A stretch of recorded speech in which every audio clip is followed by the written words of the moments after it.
गणतन्त्र doesn't mean only the absence of the monarch. चुनावमा हाम्रो सबै निर्वाचन क्षेत्रमा उम्मेदवारहरू हुन्छन्। अरू पार्टीहरूले गरेको खर्च पुरै मासु भातको तपाईँको भोज लाग्छ, तपाईहरुको चाहिँ लाग्दैन? गाउँ हाम्रो त्यो लाग्दैन। मासु खाने कार्यकर्ता हुँदैन।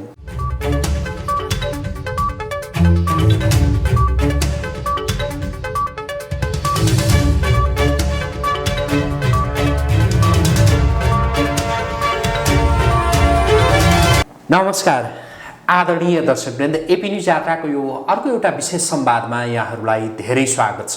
म रोहित भण्डारी। दर्शकवृन्द, संविधान सभाबाट संविधान जारी भएको 5 वर्ष पुगेको छ।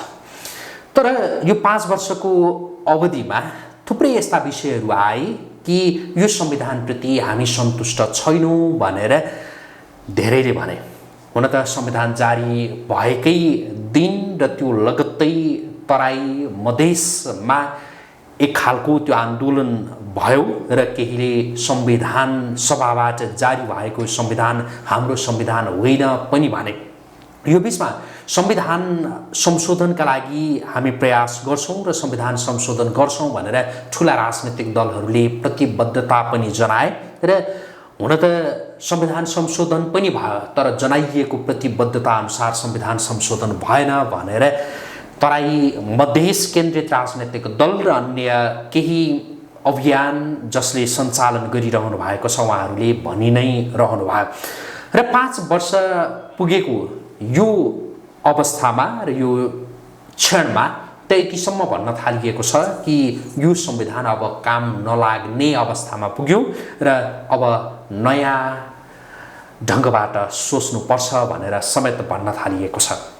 वास्तवमा संविधान पछिल्लो पटक निर्माण भएको संविधानका करिब आधा दशक कस्तो रह्यो र भोलिको दिन अब कस्तो देखिँदैछ, यसैमा केन्द्रित रहेर हामी कुराकानी गर्दैछौँ। र यसका लागि यति बेला हामीसँग हुनुहुन्छ स्वतन्त्र राष्ट्रिय अभियानका संयोजक स्वागत नेपाल।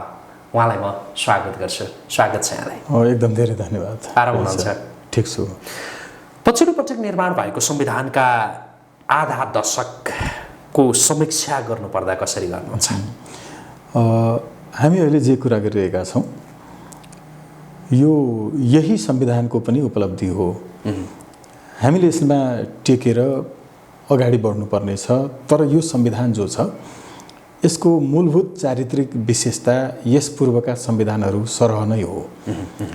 त्यसैले हामीले त्यो उन्नत लोकतन्त्र भनेको, प्रत्यक्ष प्रजातन्त्र भनेको अहिलेसम्मको उपलब्धिलाई जलाइ नै हाल्ने, यो संविधानलाई पूर्ण रूपेण नै पुरि नै हाल्ने भन्ने कुरा चाहिँ अहिलेसम्मको उपलब्धिलाई हामीले रक्षा नगर्नु, मान्यता नदिनु हो। तर मूलभूत वैशिष्ट्य जो हो त्यहाँ चाहिँ व्यवस्था परिवर्तन भएको छैन है। हामीले यसमा चित्त बुझाएर बस्नु चाहिँ पहिलाकै व्यवस्थालाई स्वीकार गरिरहँदा पनि फरक पर्ने थिएन। यसको साइलेन्ट फिचर्स भन्छ हैन, जो मूलभूत विशेषता हो त्यो विशेषता चाहिँ पूर्ववत व्यवस्थाहरूकै विशेषता हो। केवल एकजना राजा छैनन् त्यति मात्रै हो, त्योभन्दा अरू केही पनि फरक छैन। त्यसैले पुरै शासकीय स्वरूपमा परिवर्तन हामीले खोजेका थियौँ। नेपाली जनताले हामीलाई भनिएको थियो नि कि 47 सालको संविधान पनि संसारको सबभन्दा राम्रो संविधान हो, तर त्यसैलाई जलाउनुपर्छ, अन्त्य गर्नुपर्छ, यसका लागि मर्न र मार्न तयार हुनुहोस् भनेर त्यही संविधान ल्याउनेहरूले नै हामीलाई भने। यसमा आक्रोश मात्रै होइन, फेरि त्यसपछि उहाँहरूले जे भन्नुभएको थियो हो त्यो के थियो भन्दा सोझो जनताले आफ्नो सरकार बनाउने। तर होइन रहेछ, प्रधानमन्त्रीज्यूले नै भन्नुभयो सरकार विदेशीले ढालिदिन लागे।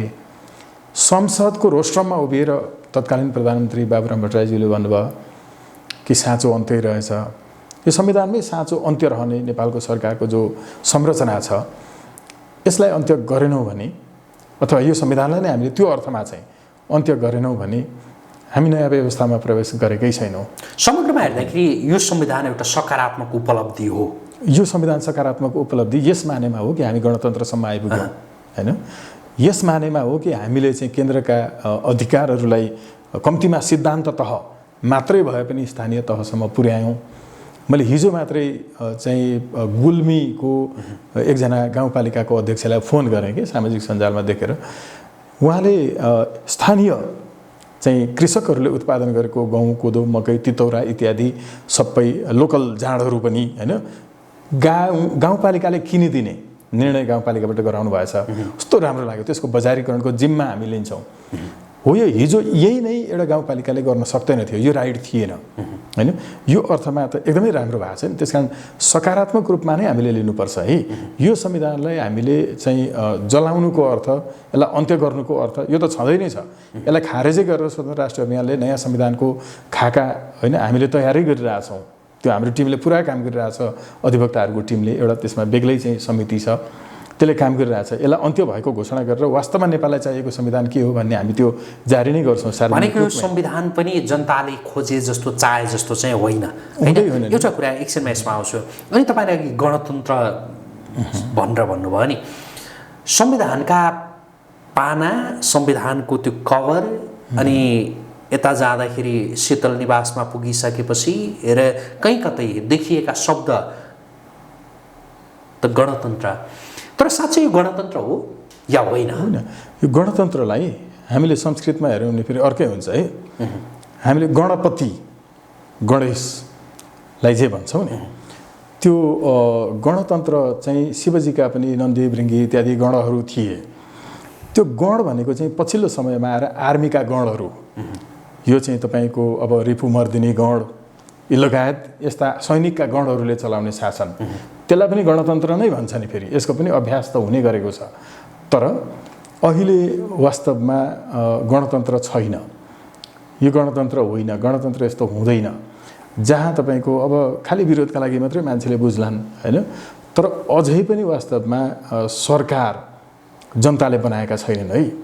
न राणाकालमा राइट टु रिजेक्ट थियो, न रिकल थियो, न राणाकालमा डाइरेक्ट जनताले भोट हाल्थ्यो, न पञ्चायतमै जनताले डाइरेक्ट भोट हाल्थ्यो, न त्यहाँ राइट टु रिकल रिजेक्ट थियो, न 46 साल पछिको चाहिँ परिवर्तनपछि पनि जनताले सोझै भोट हालेर बनाउँदैन थिए। 46 साल पछि पनि थिएन र त्यसपछि अन्तरिम संविधानमा पनि थिएन। अहिले गणतन्त्रमा पनि राइट टु रिकल छैन, रिजेक्ट छैन, जनताले डाइरेक्ट भोट हालेर बनाउँदैनन्। सांसदहरूले सरकार ढाल्नेर बनाउने विदेशीको इसारामा गर्छन्। त्यसैले प्रधानमन्त्रीले नै विदेशीले सरकार ढाल्छन् भनेरै भनेको हो। समग्रमा यो व्यवस्था, अहिलेको संविधान भनेको विदेशीहरूले नेपालको सरकार बनाउने र ढाल्ने व्यवस्था हो। यो चाहिँ प्रमाणित गरेको दुईटा प्रधानमन्त्रीले चाहिँ अफिसियल्ली, कुनै देशको नि रोहित सर, केन्द्रीय संसदको रोस्टरमा उभिएर प्रधानमन्त्रीले यो कुरा प्रधानमन्त्रीको कुर्सीबाट भन्नु भनेको यस्तो खतरनाक कुरा हुन्थ्यो नि। अरू मुलुकमा भएको भए त्यसो भए भनेर तत्कालै त्यो सरकार ढल्थ्यो जनताको तर्फबाट। त्यस्तो कुरा पो बोल्नु भएको छ, त्यो त प्रमाणित कुरा हो। त्यसकारण हाम्रो संविधानले नै के भनेको छ भने यो लोकतन्त्र होइन भनेको छ, यो प्रजातन्त्र होइन भनेको छ। यसमा बहुमत ल्याउनेले जित्नुपर्छ भनेको छैन। अरूभन्दा ठुलो दल मात्रै भयो भने वा अरूभन्दा बढी भोट मात्रै ल्यायो भने बहुमत नल्याइकन जित्न सकिन्छ भनेर पहिलो हुने निर्वाचित हुने भनेर लेखेको छ। बहुमत प्राप्त गर्नेले जित्ने भनेर संविधानमा कहीँ लेखेको छैन। त्यसैले लोकतन्त्रै होइन, यो त अझ एकदम ठालु तन्त्र होइन। यो शब्दलाई मान्छेले अर्को ढङ्गले लान्। एउटा पार्टीको ठुला नेताहरूका साथीहरू अर्को पार्टीका ठुला नेताहरूलाई जसरी पनि जिताउनु पर्ने, ल्याउनु पर्ने, चुनाव हारे पनि तपाईँको राष्ट्रिय सभामा ल्याउनु पर्ने हैन, पुरै संविधानको चाहिँ बलात्कार गर्ने, जनभावनाको बलात्कार गर्ने। एउटा नेताका लागि परीक्षा भनेको के हो? चुनाव होइन। चुनावमा हारिसकेको मान्छेलाई फेरि लिएर आउने त्यो पनि अझ गरिमामय चाहिँ मानिन्छ अप्पर हाउस भनेको त। अनि जो त्यहाँ प्रवेश गरेको दृश्य आफैमा त्यसको गरिमा गिराउने खालको हुन्छ। म गरिमा बचाउन आएको भन्छ। यो खालको तपाईँको चाहिँ संविधानमाथिको बलात्कार। यसैले गर्दा अघि यहाँले भन्नुभएको ठिक हो। शीतल निवास हिजो त्यही भोटो देखाउने राजा आज राष्ट्रपतिले देखाउँछन् होला। भद्रकालीको खड्ग साट्ने हिजो राजा आज राष्ट्रपतिले साट्छन् होला। गणतन्त्रमा एउटा राजा छैनन् तर धेरै राजा छन् भनेर भनिरहेछन् नि मान्छेहरूले हैन? हजुर, त्यो देखिन्छ, एकदमै देखिन्छ। मिनी राजाहरूको शासन। गणतन्त्र doesn't mean only the absence of the monarch. खालि त्यो राजाको चाहिँ अनुपस्थिति मात्रै गणतन्त्र होइन है। गणतन्त्र हुनका लागि आधारभूत तत्त्वहरू भनेको साँच्चैमा जनताले सोझो राष्ट्राध्यक्ष राजाको रूपमा जहाँ हुँदैनन् त्यो गणतन्त्र हो नि त एक हिसाबले सोझो। तर त्यो राजा चाहिँ राष्ट्राध्यक्षको रूपमा हुँदैनन् भन्नुको अर्थ राष्ट्राध्यक्षलाई सोझो हर एक मान्छेको एक भोट परेको हुनुपर्छ, त्यसको कम्तीमा 51% परेको हुनुपर्छ। हो त्यो नहुँदासम्म चाहिँ त्यो राजतन्त्रै हो। अब पितृसत्ता कायमै छ, पितृसत्ता नै राजसत्ताको अर्को फेरि उदाहरण हो। हेर्नुहोस् न, राजसत्ता भनेको के पनि हो भने डिक्री भन्छ, डिक्रीक्रेसी, हुकुमी तन्त्र। एउटा लोकसेवा आयोगको खरिदारको जागिर खान कति पढ्नुपर्छ, टुप्पी कसेर पुरै तपाईँको एउटा बहिष्करणमा परेको भनौँ वा किनारीकृत एउटा समुदायको मान्छे, मैले कुन समुदायलाई भन्न खोज्दैछु बुझ्नु भएको छ होला, जो कतै सेड्युल्ड हुँदैन, कतै आरक्षित कोटामा हुँदैन, त्यसको जिम्मा संविधानले पढ्न त्यसलाई मात्रै दिएको छ।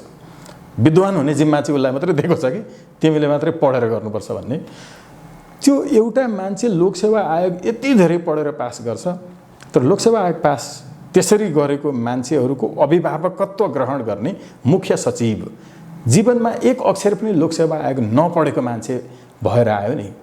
मैले लोकमान सिंह कार्कीको कुरा गरेको, जसले जीवनमा एक अक्षर लोकसेवा आयोग कहिल्यै एक शब्द पनि पढेन, हो त्यो मान्छे चाहिँ त्यस्तो पढेर आएका निजामतीहरूको प्रमुख मुख्य सचिव जो हुकुमी तन्त्रबाट चाहिँ डाइरेक्ट लिएर आइएका थिए, तिनलाई नै अख्तियारको प्रमुख बनाइयो। संसारभरिको अहिले पनि ट्रान्सपरेन्सी इन्टरनेसनलले र युएनले जुन बढी भ्रष्ट देशहरूको सूची निकाल्छ नि, त्यसमा 4वटा चाहिँ प्यारामिटरहरू हुन्छ। जुन देशमा अम्बुड्सम्यान छ कि छैन, अरू मुलुकहरूले अख्तियारलाई अम्बुड्सम्यान भन्छन्, अम्बुड्सम्यान छ कि छैन, त्यो देशमा सार्वजनिक खरिद ऐन छ कि छैन, मिडिया र तपाईँको चाहिँ जुडिसियरी इन्डिपेन्डेन्ट छ कि छैन। यो 4वटा प्यारामिटर छ भने त्यहाँ लोकतन्त्र छ भनिन्छ। तर त्यो अख्तियारको प्रमुख राजाले बनाएको मान्छे, राजाले बनाउँदा चाहिँ मैले मान्न नपर्ने त्यो लोकमानलाई, तर यो प्रचण्डले, ओलीले, झलनाथले, विजय गच्छदारले, देउबाले बनाउँदा चाहिँ मैले मान्नुपर्ने मान्छे त्यही हो। हिजो राजाको पालामा हुकुम प्रमाङ्गीबाट आएको, आज फेरि हुकुमबाट। हुकुम तन्त्र हो नि त राजतन्त्र भनेको, त अहिले पनि त्यो छ। सोझै ल्याएर सन्धिलाई बनाइदिने, सोझै ल्याएर चाहिँ यी हारेकाहरूलाई ल्याइदिने, सोझै तपाईँको चाहिँ देखि श्रीमतीलाई हत्या गरेको छ, उसले चाहिँ सबै प्रमाणित भएको छ, अदालतले सोझै छोडिदिने पुरै राजतन्त्र छ नि। राणातन्त्र अझै छ नि, न्यायालयभित्र छ। त्यो भएको हुनाले यसलाई त अन्त्य गर्नै पर्छ। के अन्त्य गर्ने? अब यसलाई अन्त्य गर्ने चाहिँ सोझो पहिलो कुरा चाहिँ राष्ट्रको प्रमुख जनताबाट प्रत्यक्ष निर्वाचित, दोस्रो पार्टीहरूले फटाहा मान्छेहरूलाई उम्मेदवार बनाउँदाखेरि तिनलाई बहिष्कार गर्न पाउने अधिकार दिने, तेस्रो जितेपछि गर्छु भनेको काम नगर्नेलाई फिर्ता बोलाएर लिएर आउने, अर्को 18 देखि 24 वर्षसम्मका सबै युवालाई अनिवार्य सैनिक स्वयंसेवामा राख्ने, त्यो बाहेक हामीले 51% नल्याउनेले सरकार बनाउन नपाउने, जसले दुई दलीयतातर्फ लान्छ। अब स्रोत नखुलेको सम्पत्ति राष्ट्रियकरण गर्ने, यो सबै फेरि अहिलेदेखि होइन, 7 सालदेखि यताको। र सबभन्दा महत्त्वपूर्ण कुरा, हामीले यो कट अफ इयर भन्छ हैन, CUTOFF, यो कट अफ इयर चाहिँ संसारका सबै देशहरूले चाहिँ कुन वर्षसम्म रहेका मान्छेहरू आफ्नो देशभित्रकालाई नागरिक मान्ने वा नमान्ने। अब एउटा नेपालमा चाहिँ जब राजनीतिक परिवर्तन भयो त्यसपछि कट अफ इयरहरू चाहिँ सरकारले घोषणा गरेर त्यति बेलासम्म जन्मिएका सबैलाई चाहिँ वंशजको आधारमा नागरिकता भनेर दिने व्यवस्था जुन गरेको छ, यसलाई अन्त्य गरेर अब एउटा यस्तो माइलस्टोन कट अफ इयर जारी गर्नुपर्ने छ जहाँ एकपटक नेपालमा भएका सबैको नागरिकता छानबिन गर्नुपर्छ। यति गरेपछि चाहिँ संविधान पूर्ण हुन्छ। यति गरेपछि संविधान पूर्ण, देश बन्छ। यति गरेपछि पूर्ण रूपमा देश बन्छ। किन भनेर भन्ने भने फेरि यसमा आउँला है। नबन्नुको कारण के हो? सैद्धान्तिक रूपमा यी कुराहरू नभएको कारणले मात्रै नबनेको होइन। नबनेको सबैभन्दा महत्त्वपूर्ण कुरा चाहिँ भ्रष्टाचारको जड भनेको अहिलेको निर्वाचन प्रणाली हो। यो निर्वाचन प्रणाली जहाँ चुनाव जितेपछि चुनावमा भएको खर्च असुल उपर गर्नुपर्ने बाध्यता उहाँहरूलाई छ। केपी ओलीज्यूले चाहिँ त्यो गोकुल बास्कोटाबाट एकल टेलिफोनबाट चाहिँ असुल गर्न खोजेको अर्बौं रुपैयाँ आफ्नो गोजीमा हाल्न खोजेका थिएनन्। उनले आउने चुनावमा अर्को पार्टीसँग पनि नमिलिकन 2/3 ल्याउने गरिकन जनतालाई मासु भात खुवाएर चुनावमा भोट लिन खोजेका थिए। चुनावमा गर्ने खर्च असुल गर्ने मात्रै अब उहाँहरूको व्यक्तिगत गोजीमा हाल्न आँटेको होइन।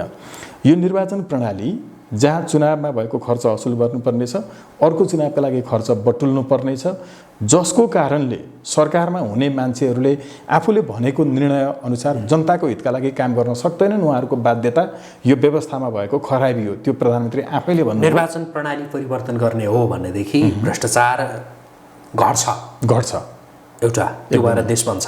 अनि अर्को यो निर्वाचन प्रणालीसँग जोडिएको विषय दुईजना प्रधानमन्त्रीले भन्नुभएको, मैले राम्रो काम गर्न लागेँ भने मेरो सरकार ढल्छ, ढाल्न सक्छन्, ढालिदिन्छन् जो भन्नुभयो नि, हो यो सरकार ढाल्न नसक्ने, कहिल्यै पनि सांसदहरूले सरकार ढाल्न नसक्ने व्यवस्था र सांसदहरूको बहुमतबाट सरकार बन्न नसक्ने व्यवस्था, डाइरेक्ट जनताको बन्ने व्यवस्था। अहिले केपी ओलीलाई मेरो सरकार चाहिँ ढाल्न सक्दैनन् है सांसदले चाहिँ भन्ने मात्रै थियो भने, वा अरू सांसदहरूको हाम्रो विश्वास चाहिँ फलानुलाई छ भनेर नयाँ विश्वासको मत चाहिँ अर्कालाई दिने गरिकनको कोलेसन तयार गर्न नपाउने व्यवस्था थियो भने केपी ओलीलाई पनि एकदम विदेशीले जेसुकै भनुन् ट्याक ट्याक ट्याक आफूले चाहिँ जनताको हितका लागि चाहिँ कार्यक्रमहरू गर्न सक्ने थिए। कतिपय कार्यक्रमहरू त पोजिटिभै थिए नि, राम्रै थिए नि, उहाँले राम्रो गर्न खोज्दा प्रत्यक्ष निर्वाचित कार्यकारी हुनु पर्यो हैन? प्रत्यक्ष निर्वाचित प्रधानमन्त्री या राष्ट्रपति?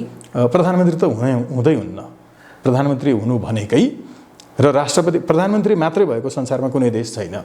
ओके, प्रत्यक्ष निर्वाचित प्रधानमन्त्रीको कुरा गर्नुभयो कि प्रत्यक्ष निर्वाचित कार्यकारी राष्ट्रपतिको? प्रत्यक्ष निर्वाचित कार्यकारी राष्ट्रपति, मैले त्यसैले भनेको। राष्ट्रपति बाहेक प्रधानमन्त्रीलाई तपाईँले प्रत्यक्ष निर्वाचित गरिदिनु भयो भने संसदभित्र राष्ट्रपतिले खेल्न थाल्छ। हिजो पञ्चायतमा त्यही भएको। हिजो पञ्चायतमा के भयो भने कहिले ऐश्वर्यालाई चाहिने खालको लोकेन्द्र बहादुरको सरकार चाहियो र रापम्सहरूलाई उनले प्रयोग गरिन्।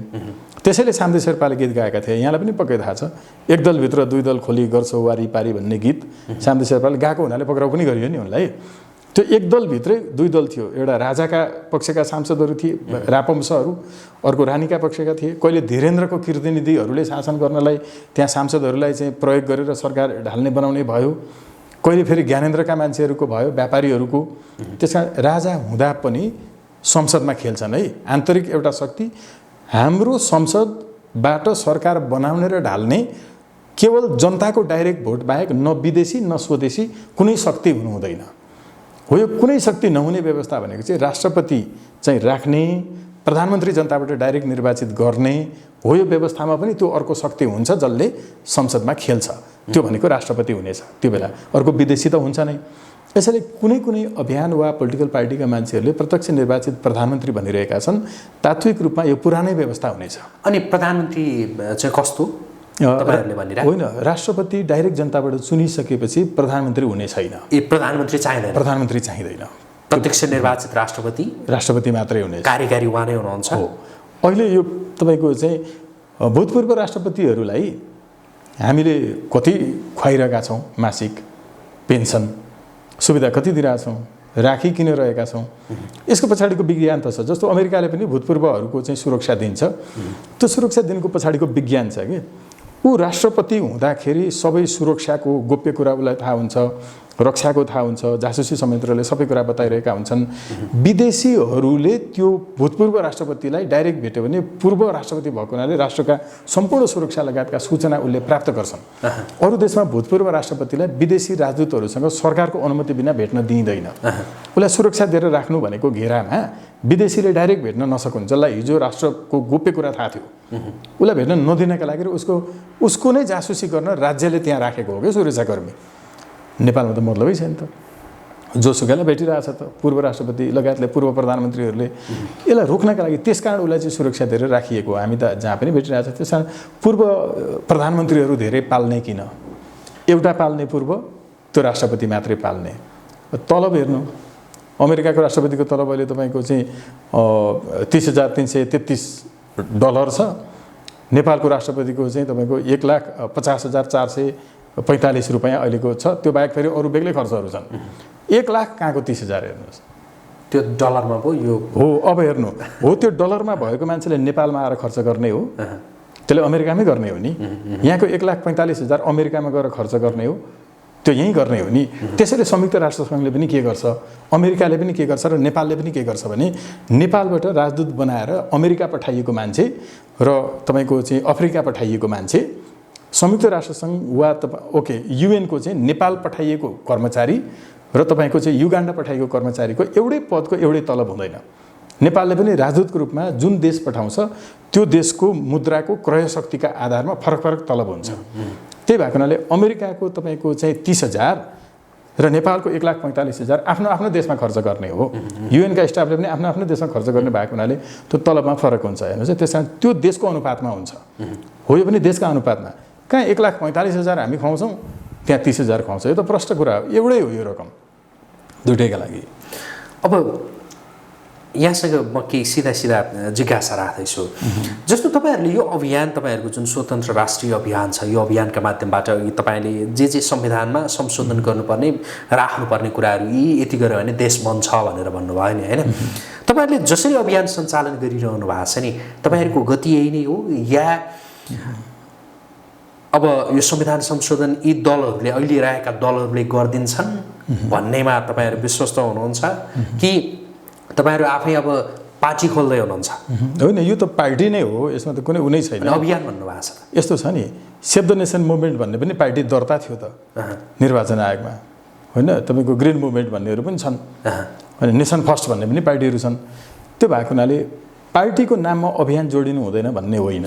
त्यसो भए तपाईँहरूको स्वतन्त्र राष्ट्रिय अभियान पार्टी हो, होइन? यो होइन, निर्वाचन आयोगमा दर्ता छैन, त्यसकारण पार्टी होइन। तर मैले भनेको के भने, हाम्रो एजेन्डा यो संविधानको र शासकीय स्वरूपमा परिवर्तन गर्ने भन्छौँ, सत्ताको प्रकृतिलाई परिवर्तन गर्ने भन्छौँ, पुरै शासकीय स्वरूपलाई परिवर्तन गर्ने भन्छौँ, अनि यो राजनीतिक अभियान होइन भन्न झुटो बोल्न मिल्छ र मिल्दैन? पार्टी कहिले दर्ता गर्छ? अब हामीले यो त्यति धेरै टाढा चाहिँ जाँदैन। तर अहिले हामीले जस्तो 57वटा विभागहरू चाहिँ भइसके, होइन? वर्गीय सङ्गठनहरू नै पेसागत पाइलटदेखि लिएर सिकर्मी डकर्मीसम्मको यो 57वटा भइसक्यो, जसको अब जिल्लाका कमिटीहरू चाहिँ अहिले बनिसके। हामीले सबै जिल्ला समिति घोषणा गरिसक्यौँ, नगर समितिहरू सबै गरिसक्यौँ। अहिले अब वडा कमिटीहरू बनिरहेका छन्। यो वडा कमिटीहरू सबै भइसकेपछि राष्ट्रिय सम्मेलन हुन्छ, त्यसले मात्रै। अनि अहिले त म त संयोजक न हो, होइन? त्यति बेला अध्यक्ष अर्कै हुनसक्छ, जोसुकै हुन सक्ला। निर्वाचन आयोगमा दर्ता कहिले हुन्छ? दर्ता हामीले यो राष्ट्रिय सम्मेलन पश्चात गर्छौँ। कहिले गर्नुहुन्छ राष्ट्रिय सम्मेलन? कोरोनाको पूर्ण रूपमा अब चाहिँ हामी मुक्त छौँ भन्ने भइसकेपछि हामी राष्ट्रिय सम्मेलनमा जान्छौँ। त्यति धेरै टाइम लाग्दैन। कहिले होला फेरि कोरोना रूपमा मुक्त? अलि त्यसो त अब 2014मा सबभन्दा पहिलोपटक यसको चाहिँ पत्ता लागेको हो, होइन? 14 पछि क्रमशः यसले नाम अहिले पनि। भनेपछि तपाईँहरूको पार्टी कहिले दर्ता हुने भन्ने त्यो चाहिँ कोरोनामा नै भर पर्छ। कोरोना छिट्टै अन्त्य भयो, पार्टी छिट्टै दर्ता हुन्छ, भएन भनेदेखि ढिलाइ हुन्छ। राष्ट्रिय सम्मेलन चाहिँ फिजिकल्ली नै गरौँ भनेर हो त्यसमा, किनकि सबै जुमबाट चाहिँ नगरौँ भनेर यसका लागि हो, होइन? त्यो भएको हुनाले फिजिकल्ली नै पनि भेटेर मान्छेहरूले चाहिँ प्रतिक्रिया जनाउन पाउनु पर्यो, नत्र त कोरोना 2-3 वर्षसम्म रहि नै रह्यो भनेदेखि होइन त्यो तपाईँहरूको पार्टी आउँछ कि या अभियान भनेर यसै गरी नै चलिरहन्छ? 2-3 वर्षसम्म चाहिँ जिल्ला जिल्लामा त सम्मेलन गर्न सकिएला। जिल्लाका सम्मेलनहरू भइसकेपछि चाहिँ त्यहाँबाट राष्ट्रिय सम्मेलनका लागि छानिएकाहरूको त जुममा सकिन्छ। फेरि त्यो चाहिँ हामीले कम्तीमा राष्ट्रिय सम्मेलनमा चाहिँ छानिएका मान्छेहरू मात्रै नहोस् भन्न खोजेको। चुनावमा लड्ने नै योजना बनाउनु भएको छ तपाईँहरूले? चुनावमा हाम्रो सबै निर्वाचन क्षेत्रमा उम्मेदवारहरू हुन्छन्। सबै निर्वाचन सम्पूर्णमा एउटा पनि खाली हुने छैन। र त्यो नगरपालिका, अब पहिला त हाम्रो स्थानीय निकायको निर्वाचन हुन्छ, स्थानीय निकायको निर्वाचनको सबै निर्वाचन क्षेत्रमा स्थानीय निकायकोमा पहिला जो आउँछ, स्थानीय निकायकैमा हाम्रो चाहिँ सबै निर्वाचन क्षेत्रमा उम्मेदवारहरू हुन्छन्। र हामीले लगभग अहिले नै फेरि अहिले हुने निर्वाचन भनौँ न, तपाईँहरू जुन निर्वाचन प्रणालीको विरोध गरिरहनु भएको छ त्यही प्रणाली अन्तर्गतकै हो निर्वाचन हुने? त एकदमै हो। खर्च त चाहियो तपाईँले अघि भने जस्तो? एकदमै सही हो, ठुलो खर्च चाहिन्छ। कसरी जुटाउने? ओके, प्रश्न सके, होइन? हामी 1 रुपैयाँ पनि निर्वाचनमा भोट माग्नका लागि खर्च नगर्ने उम्मेदवारहरू भनेर घोषणै गरेर उम्मेदवार घोषणा गर्दैछौँ। 1 रुपैयाँ पनि भोट माग्नका लागि चाहिँ खर्च गर्ने छैन। धरौटी राख्ला, धरौटी जे राख्नुपर्ने हुन्छ, ऊ जानु पर्ला, उसको मोटरसाइकल वा साइकल वा गाडी जे होला त्यसमा तेल होला।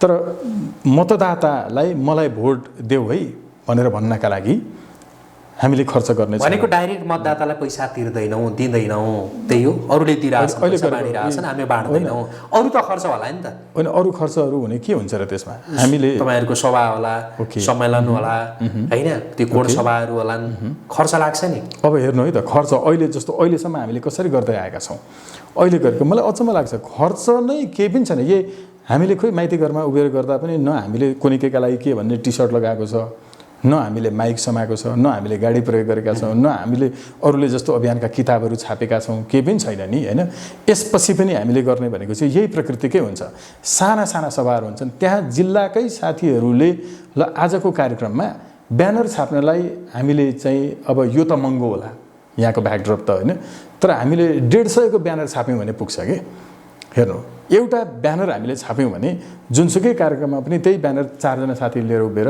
एउटा लाउडस्पिकर बोल्दाखेरि त त्यो त तपाईँको चाहिँ 5000 मा पनि पाउँछ होइन हामीले आफै नै एकचोटि राम्रै साउन्ड सिस्टम 20000 मा किन्न पाइन्छ त्यो 20000 चाहिँ जिल्ला कमिटीका 20 जना साथीहरूले 1000 उठायो भने एउटा जिल्लासँग आफ्नै एउटा लाउडस्पिकर हुन्छ उसले त्यसैले गर्न सकिन्न र मजाले सकिन्छ नि त्यसैले चुनावमा खर्च हुँदैन तपाईहरुको चुनावमा खर्च हुँदैन चुनाव खर्च जसले गरेर गर्नुहुन्छ त्यसलाई त भोटै दिनु हुँदैन चुनावमा खर्च हुने कुरा भनेको विकृत संसदीय व्यवस्थालाई अभ्यास गर्दाखेरि हुने हो हैन अघि भन्नुभएको सही हो कम्तीमा पानी त खानु पर्ला दिनभरि बोल्ने हाम्रो साथीहरू 5 जनाले बोल्नु पर्यो पानी हैन धेरै चीज खानु पर्यो नि पानी खानु पर्यो दाल भात खानु पर्यो खाजा खानु पर्यो हिँड्नु पर्यो त्यतिकै बाइक अघि बाइकको कुरा गरिरहनु भएको थियो त्यतिकै बाइक उड्दैन गाडी लैजानु पर्ला गाडी उड्दैन धेरै छ नि खर्च आखिर अरु पार्टीहरूले गरेका खर्च पनि यिनै त हुन् नि होइन अरु पार्टीहरूले गरेका खर्च यो होइन नि के छ अरु पार्टीहरूले गरेको खर्च पुरै मासु भातको तपाईको भोज लाग्छ तपाईहरुको चाहिँ लाग्दैन गाउँको हाम्रो त्यो लाग्दैन मासु खाने कार्यकर्ता हुँदैन अब म त व्यक्तिगत रूपमा पनि भेजिटेरियन भएको हुनाले हैन अरूलाई नखाऊ भन्दा रिसाउनु होला आफ्नो त खान पाउनु होला तर अघि भन्नुभएको विषय जुन छ नि मलाई अचम्म लाग्छ यत्रो मेची महाकाली गर्ने तपाईलाई खर्च कहाँबाट आयो अहिले पनि हामी गइरहेछौँ कार्यक्रमहरुमा कहाँबाट आयो अरे जम्मा 10000 रुपैयाँ भयो भने मेची महाकाली पुरै गाडीमा हिँडिन्छ तेलको खर्च गरिरहेछ मैले त्यो बाहेक त बाटोमा टेन्ट टाँगेर सुत्नलाई त भाडा तिर्नु पर्दैन त खाली हामीले निकाल्ने समय हो अनि यो अघि भन्नुभएको दाल भात त चुनावमा हामी राष्ट्रका लागि यो गरौँ नभने पनि दाल भात त खाइरहेकै छौँ नि आफ्नो आमाको गोडामा तेल लगाएर ढोगेर सुत्नलाई छिमेकीसँग पैसा लिनुपर्छ र नेपाल आमाको सेवा गर्ने कुरा हो नि यो गर्नलाई छिमेकीसँग आफ्नो आमाको दुखेको गोडामा तेल लगाएर म चाहिँ आमासँग भएको बेला जहिल्यै पनि सुत्ने बेलामा मालिस गरेर तेल लगाएर ढोगेर अनि सुत्छु हेर्ने बिहान उठेर पहिला प्रणाम गर्छु यो सबैले आफ्ना छोराछोरीले गर्नलाई पैसा लिनुपर्छ र अरूसँग राष्ट्रका लागि गर्ने त्यही त हो नि दाल भात घरमा हुँदा पनि खान्छ आउँदो चुनावबाट तपाईहरुको पार्टी त्यो राष्ट्रिय पार्टी सोच्नु भएको छ त्यो लेभलमा पुग्छौं सरकारकै नेतृत्व गर्छौं भन्ने सोच्नु भएको छ कि हेरौँ न के हुँदो रहेछ एकपल्ट भन्न सोचिरहनु होइन यो त तपाईको पब्लिकको सेन्टिमेन्ट जुन छ नि पब्लिकको सेन्टिमेन्टमा हरेक ठाउँमा जुनसुकै जिल्ला जहाँ जाँदा पनि यो कुरामा असहमति जनाउने मान्छे त कोही नै भेटिनुहुन्न तर हामीलाई यो राम्रोसँग थाहा छ लाग्न त अरूलाई नि त्यस्तै लाग्छ हो नि लाग्छ नि रविन्द्र मिश्रहरूले नेतृत्व गरिरहेको पार्टीले पनि त्यही भनिरहेको थियो नि तर मान्छेहरू भन्दै नि भनिरहेको होइन भन्नु पर्यो नि तर त्यसमा हेर्नु लाग्ने त त्यही त हो सबैलाई कसले चाहिँ तपाईलाई भोट माग्न जाँदाखेरि कसले चाहिँ तपाईको पार्टीलाई भोटै दिन्न त कुन चाहिँ जनताले भन्दैन नि तपाई चाहे कांग्रेस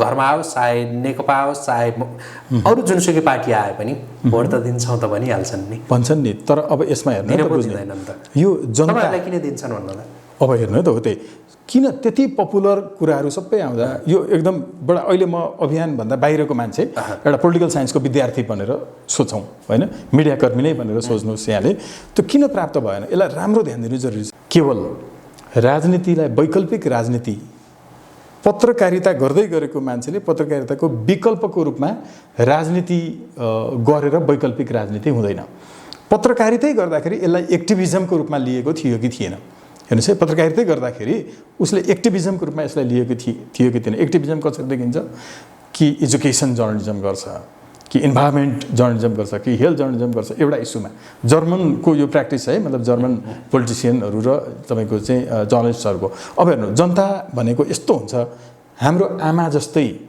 र यो माटो जस्तै हुन्छ त्यसले चाहिँ यस्तो इन्टेलिजेन्सिया हुन्छ नि उसको उसले कहाँनेरि के दिनुपर्छ भन्ने थाहा पाउँछ त्यो कसरी हो भने एउटै माटोको फेदबाट आएको जराले आँपमा हुने गुलियो पदार्थ नै पठाउँछ त्यही नसाबाट। तर पातमा हुने तितो पदार्थ र हरियो बनाउने तत्त्व नै उसले पातमा पठाउँछ त्यही डाँठबाट। एउटी आमाले आफ्नो बच्चा चाहिँ रोएको तरिकाबाट तिर्खा लागेर रोएको हो कि भोक लागेर रोएको हो वा मलाई भेट्न मात्रै नपाएर रोएको हो भन्ने थाहा पाउनुहुन्छ। जनता त्यस्तै हुन्छ। जनताले के थाहा पायो भने अब म आउँदैछु जनताको तपाईले जे कुरा गर्नुभयो सैद्धान्तिक र भावनात्मक कुरा होइन नो प्रमाणित भएको अब भनेपछि तपाईँ 100% कन्भिन्सन हुन्छ। ओके, जनताले के थाहा पायो भने यिनीहरू वैकल्पिक चाहिँ भने तर यिनीहरू सांसदबाटै मन्त्री प्रधानमन्त्री बनाउने पार्टीका मान्छे हुन् है, यिनीहरू पुरानै हुन्, नाम मात्रै फरक हो। थाहा पाए जनताले के थाहा पायो भने सरकार सांसदले ढाल्ने र बनाउन नसक्ने व्यवस्था हामीलाई चाहिएको हो। साझा विवेकशीलले पनि त्यो ल्याएको होइन है, सांसदले नै सरकार ढाल्ने र बनाउने व्यवस्था ल्याउन चाहेको यो पनि थाहा पाए। यिनीहरू राइट टु रिकल रिजेक्ट ल्याउने होइनन् है, किनभने हिजो स्वतन्त्र राष्ट्र अभियानले त्यही पार्टीको अध्यक्ष बीबीसीको चाहिँ तपाईँको संयोजक हुँदा हामीले राइट टु रिजेक्टको चाहिँ रिट हाल्यौँ, समाचार बनाउनु भएन। साझा र विवेकशील या अरू दलका कुरा छोडिदिउँ एकैछिन है, एकैछिन। नेकपा, नेपाली काङ्ग्रेस लगायतका जो यति बेला संसदमा रहेका दलहरू भनौँ न, जो ठुला दल हुन् यति बेला, ती दलहरूसँग भेट्न, लड्न, जित्न त्यति सजिलो छ? जनताले ती दललाई छोडेर तपाईँहरूलाई हालिदिन्छन् भोट? एकदमै सजिलो छैन। यो त बाँझो जमिन फोरे सरहको सडकमा पिच रोडमा आएर हलो जोतेर त्यसलाई 2 चास लगाएर आलु फलाउने बनाउने सम्मको चाहिँ एकदम कठिन छ। एकदमै सही यहाँले भन्नुभएको। त्यसैले हामीले यो यति 10 वर्षदेखि जे कुरो भन्दै आयौँ, अहिले त ठिक छ एजेन्डा हेर्नु है, एजेन्डा जुन छ नि रिकल हुनैपर्छ, रिजेक्ट हुनैपर्छ, जनताले डाइरेक्ट बनाउनुपर्छ भन्ने कुरा चाहिँ अहिले पनि ल भोट एमालेलाई हालोस्, काङ्ग्रेसलाई हालोस्, जोसुकैलाई हालोस्, हो यो एजेन्डामा चाहिँ मान्छेहरू एउटा सहमतिमा आइपुगेका छन्। यसको नेतृत्व कसले गर्ने हो भन्ने मात्रै एउटा कुरा हो। हिजो हामीले यही कुरो भन्दाखेरि सबै हाँस्थे, आज सबैले त्यो कङ्ग्रेस एमाले नै भन्छ म कङ्ग्रेसै रहन्छु, म एमाले नै रहन्छु, तपाईँहरू सानो साइजमा हुनुहुन्छ, तपाईँहरूको विचार ठिक छ तर म एमालेमै भोट हाल्छु भनेर मलाई नै भन्नुभएको छ। अब सैद्धान्तिक रूपमा यति बुझिसकेपछि चाहिँ हामीले यसलाई अब पल्टाउन समय लाग्दैन है। यो चाहिँ समयले नै मागेको जस्तो अहिले के फेसबुकमा अब फलानुलाई राष्ट्रपति बनाऊ भनेर आउँछ नि बेला बेला टपक फोटो, त्यो युवाले के खोजिरहेको छ भने सांसदले नबनाओस्, मेरो डाइरेक्ट भोटले बनाउने व्यवस्था होस् भन्ने उसले चाहेको हो कि त्यसको नेतृत्व पो तपाईँले र मैले गरेका छैनौँ त। उसले सैद्धान्तिक रूपमा यो भन्न पो जानेको छैन त। तर युवाहरूकोदेखि लिएर यो वैश्विक लहर हो। फेरि अबको विश्वभरिको लोकतन्त्रपछिको उन्नत लोकतन्त्रको चाहिँ अभ्यास यही हो। विश्वभरि यही व्यवस्था आइरहेको छ। यो तपाईँ र म मरेर गए पनि यो व्यवस्था चाहिँ आउँछ नै आउँछ। नेपालमा अब आउन बाँकी एउटै मात्रै व्यवस्था हो, जनताले डाइरेक्ट निर्वाचित गर्ने, गलत उम्मेदवार छन् भने बहिष्कार गर्ने, भनेको काम गरेन भने फिर्ता बोलाउने। अहिले जति पनि निर्वाचन क्षेत्रहरू छन् नि, तपाईँलाई भन्नु सबै निर्वाचन क्षेत्र, सबै स्थानीय त सबै प्रदेशमा हाम्रा उम्मेदवार हुन्छन् आउँदो निर्वाचनमा भनेर भन्नुभयो। उम्मेदवार खडा गर्न अब कतिको साह्रो गाह्रो छ त्यो मलाई थाहा छैन। कतिपय दललाई त उम्मेदवार पाउन नै गाह्रो भयो अरे साना दलहरूलाई भन्ने सुनेको थियो। तपाईँहरूलाई पनि त्यस्तै कठिन होला। कठिनताका बिचमा पनि तपाईँहरूले उम्मेदवार खडा गर्नुभयो, पाउनुभयो उम्मेदवारलाई भने कति ठाउँमा जितिएला भन्ने सोच्नु भएको छ? अहिलेको ल यो सङ्घको कुरा गरौँ न, स्थानीय छोडिदिउँ एकैछिन, केन्द्रको कुरा गरौँ। अब कति सिट जिति आउला? स्थानीय निर्वाचनले तपाईँको चाहिँ यो सङ्घीय निर्वाचनको चाहिँ रिफ्लेक्सन दिने हो होइन। पहिला त स्थानीय निकायको निर्वाचनै आउँदैछ र अघि यहाँले भन्नुभएको एउटा कुरा चाहिँ महत्त्वपूर्ण कुरा हो कि कतिपय दलहरूले उम्मेदवारै पाएका छैनन्। हामीले अहिले जस्तो पालिकाहरूको त कमिटीहरू बनाइसक्यौँ नि। फेरि कमिटी बनाउँदा कसरी बनाएको छ भने नि एउटा जिल्ला कमिटी हामीले कसरी बनाएको छ भने त्यो जिल्लामा कतिवटा पालिकाहरू छन्, कति सिटको अपेक्षा। ओके, मैले यसमा जोड्दैछु। यसो भएको हुनाले हामीले अहिले चाहिँ तपाईँको स्थानीय निकायको निर्वाचन नै हुने हो भने हामी ओभरअल सिटको चाहिँ तपाईँको 30% मा हामी आउन सक्छौँ। ओभरअल सिटको 30% स्थानीयमा। प्रदेशमा यसलाई 50 पुर्याउँछ।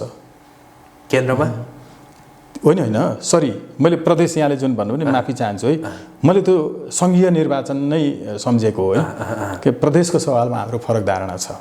प्रदेशमा कि उम्मेदवारी नै नदिने? प्रदेशको सवालमा चाहिँ हामीले प्रदेशमा जनप्रतिनिधिमूलक ढङ्गले जनताको करबाट तलब खाने जनप्रतिनिधि हुनुहुन्न भन्ने हाम्रो चाहिँ भनाइ छ। त्यहाँ तपाईँको सभामुख मन्त्री मुख्यमन्त्री त्यहाँ उम्मेदवारी नदिने हो। त्यहाँ चाहिँ यसमा हुन त निर्वाचन आउन धेरै बाँकी छ। तपाईँहरूको दल पनि अब यो कोरोना कहिले भाग लाएर त्यसपछि दर्ता गरौँला भनेर तपाईँहरू कुरिरहनु भएको छ। यो बहस छिटो हुन लाग्न सक्छ अब भन्नै पर्ने भयो कि यति भएपछि, किनकि विश्वस्तताको कुरा पनि हुन्छ। जस्तो हाम्रो बाबुराम भट्टराईज्यू चाहिँ अहिले जो अध्यक्ष हुनुभएको पार्टी छ, हुन त उहाँहरू 2-3 जना हुनुहुन्छ। उहाँहरूको प्रदेश र पालिकाको जितेको ठाउँ एउटा मात्रै हो नि, रसुवा, जसले त्यस्तो अवस्थामा त्यहाँ पुर्याउनु भयो नि। केन्द्रीय परिषदको सदस्य पनि हुनुहुन्छ टेकप्रसाद लामिछाने।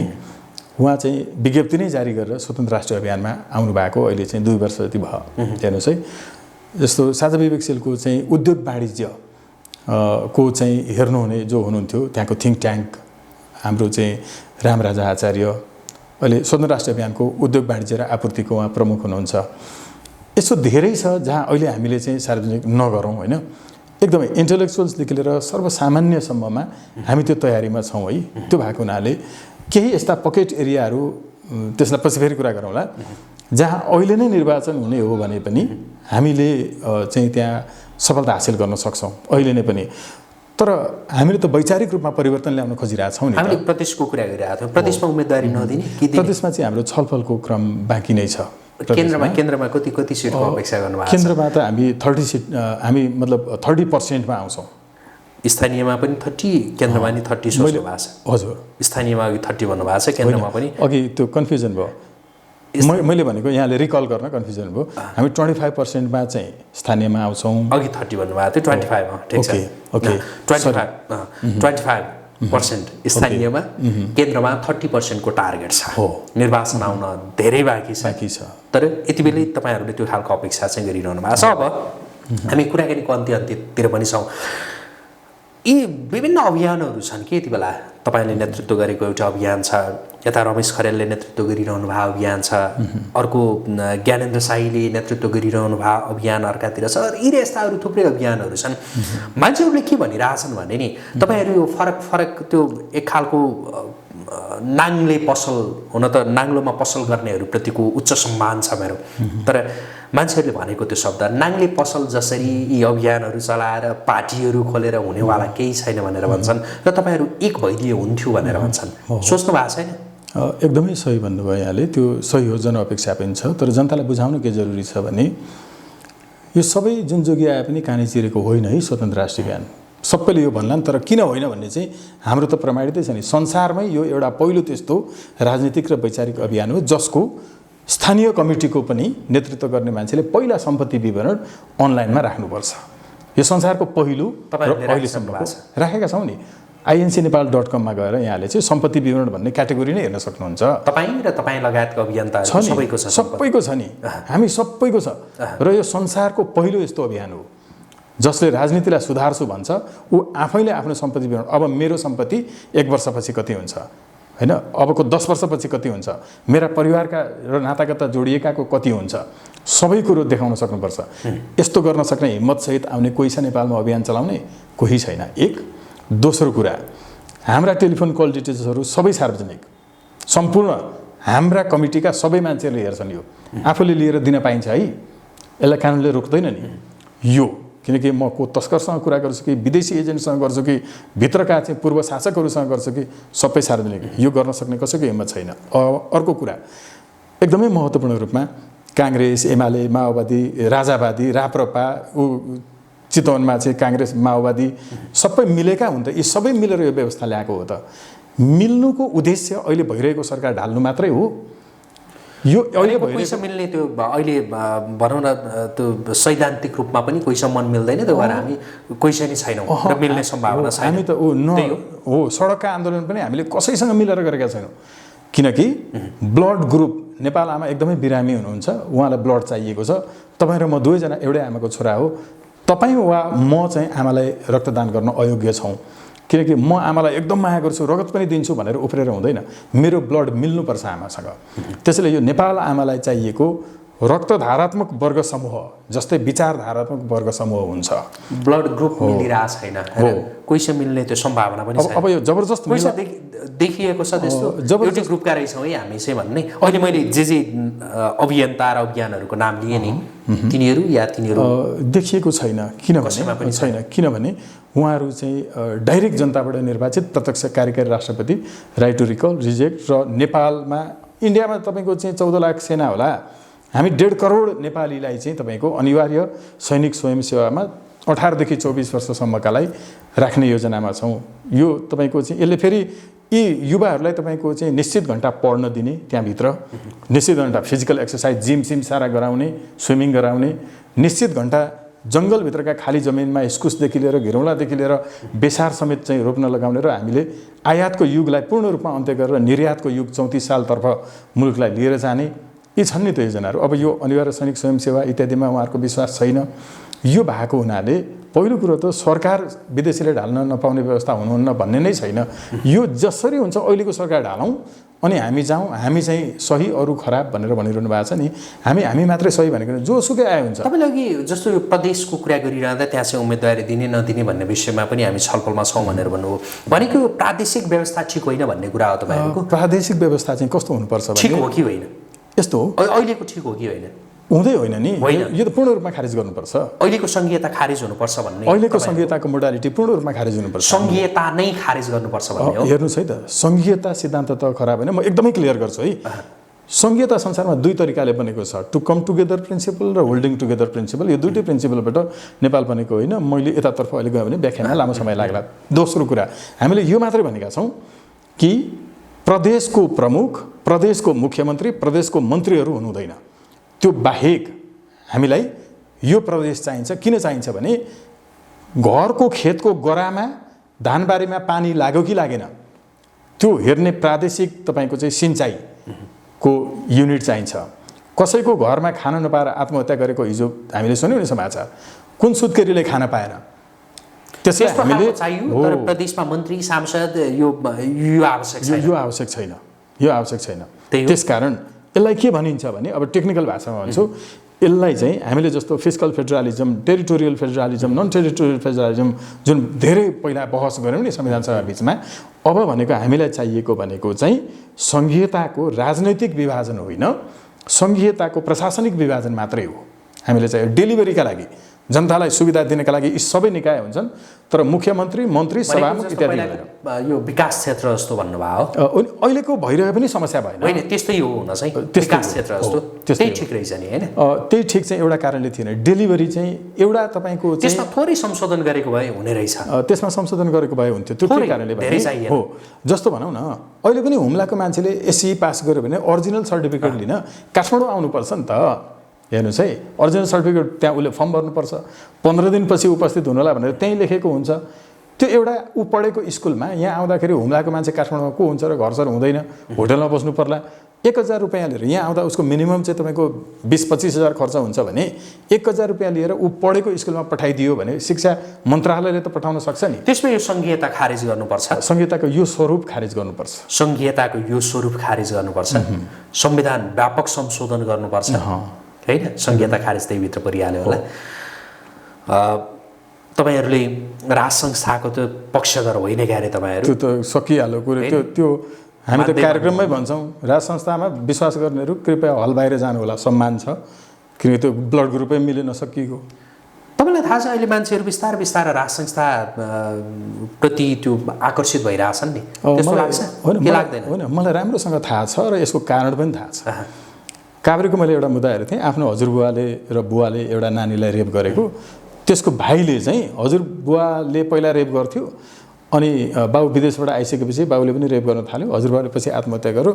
हजुरबाउले त आफूले मात्रै गर्थ्यो, बाउले अर्को मान्छे पनि लिएर आएर होटलमा लगेर चाहिँ आफ्नो छोरीलाई रेप गर्थ्यो। त्यो भाइले चाहिँ हजुरबाउ खराब भनेर भन्थ्यो, अनि हुँदा हुँदा बाउ पनि खराब रहेछ भन्न थाल्यो, बाउ पनि खराब रहेछ भन्दा भन्दै बाउ त झन् खराब रहेछ भन्न थाल्यो, बाउ झन् खराब रहेछ भन्दा भन्दै बरु हजुरबाउ ठिक रहेछन् भन्न थाल्यो, त्यही बलात्कारी हजुरबाउ बरु ठिक रहेछन् भन्न थाल्यो। किनभने बाउले झन् पारी एकदम पाशविक ढङ्गले बलात्कार गर्यो कि आफ्नो दिदीलाई।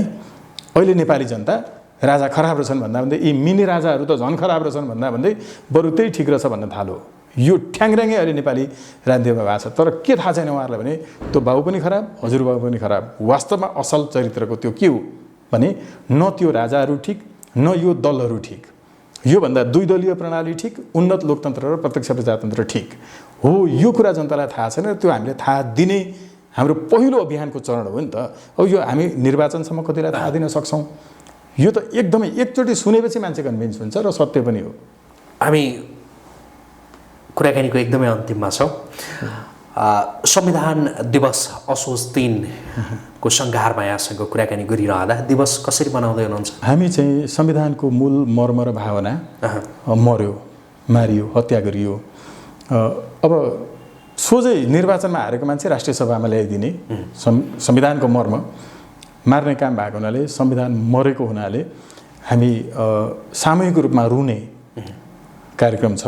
असोज 3 गते संविधान सभा मतलब संविधान दिवसको दिन हामी चाहिँ संविधानको मर्म र भावना मरेको हुनाले शोक स्वरूप संविधानको साङ्गे गर्दैछौँ। त्यो कार्यक्रमको हाम्रो टाइटल संविधानको साङ्गे। त्यो चाहिँ सामूहिक रूपमा रोएर चाहिँ त्यसलाई मार्क गर्ने कार्यक्रम छ हाम्रो। रुने कार्यक्रम सामूहिक रूप। संविधानको मर्म मर्यो भनेर त्यसको भावना मर्यो। देखिहाल्नु भने वामदेव गौतम जनताबाट पराजित भएको छ, राष्ट्रिय सभामा सोझै ल्याएको छ। फेरि कसैले भन्छन् संविधानमा प्रतिनिधि सभामा हारेको मान्छेलाई राष्ट्रिय सभामा ल्याउन हुँदैन भनेर लेखा छैन नि त भनेर सरकारी विद्वानहरूले भने। अन्तिममा भन्दा पनि अर्को जिज्ञासा चाहिँ यहाँसँग राख्न मन लागिहाल्यो। यति बेला थुप्रै अभियानहरू, थुप्रै मान्छेहरू कुलमान घिसिङ भनेर लागिरहेछन्। मैले चाहिँ थाहा नपाएको कि के हो भने तपाईँहरू चुपचाप जस्तो देखिनुहुन्छ। होइन नि, हामीले यो विषयमा 2-3टा कामहरू गऱ्यौँ। सरी म एकदमै छोटकरीमा भन्छु। जस्तो कि डोनाल्ड ट्रम्पलाई चाहिँ शान्ति पुरस्कार दिएकोमा हामीले चाहिँ नोबेल प्राइज फाउन्डेसनमा सोझै इमेल गऱ्यौँ, पत्र पठायौँ। किनकि नोबेल घिसिङका सन्दर्भमा ओके, मैले त्यसमा भनेको त्यो पनि कानुन बमोजिम तपाईँको चाहिँ नोबेल प्राइज फाउन्डेसनको चाहिँ विधानको दफा 7ले मलाई पुरस्कार दियो भने मात्रै नोबेल प्राइजको इज्जत रहन्छ भनेर ट्रम्पले भनेको हुनाले आफूलाई घोषणा गर्नेलाई पुरस्कार दिनुहुन्न भन्ने लेखा छ कि। हामीले त्यसमा केही समय गऱ्यौँ। कुलमान घिसिङका सवालमा हामीले मेमोरेन्डम बुझायौँ होइन। उहाँको सवालमा चाहिँ उहाँ चाहिँ खरो उत्रिसक्नु भएको छ, प्रमाणित भएको छ होइन। उहाँलाई पुनर्नियुक्ति गर्नुपर्छ। हामीले पनि त्यसमा ऐक्यबद्धता जनायौँ होइन। कार्यक्रमहरू पनि साथीहरू सँगसँगै हाम्रो त अभियानको साथीहरू कुलमान घिसिङको चाहिँ तपाईँको नियुक्तिका लागि त सडकमै हुनुहुन्छ नि। सबै कार्यक्रम अहिले यहाँले हेर्नु भने जस्तो धेरै अहिले पछिल्लो मागिरहनु भएको छ, तपाईँहरूले आवाज उठाइरहनु भएको छ कुलमान घिसिङलाई पुनर्नियुक्ति दिनुपर्छ, पुनर्नियुक्त गर्नुपर्छ भन्ने कुरा छ। हस्, आजको लागि चाहिँ कुराकानी यति गरौँ। जुन समय यहाँले हामीलाई दिनुभयो धेरै धन्यवाद। आभार व्यक्त गर्छु, धन्यवाद ज्ञापन गर्छु। हस्, आदरणीय दर्शकवृन्द, हामी कुराकानी गर्दै थियौँ स्वतन्त्र राष्ट्रिय अभियानका संयोजक स्वागत नेपालसँग। उहाँसँगको यो कुराकानीसँगै एपी न्युज यात्राको विशेष संवाद अहिलेका लागि यही सकिन्छ। एपी न्युज यात्रा सँगै रहनुहोला। नमस्कार।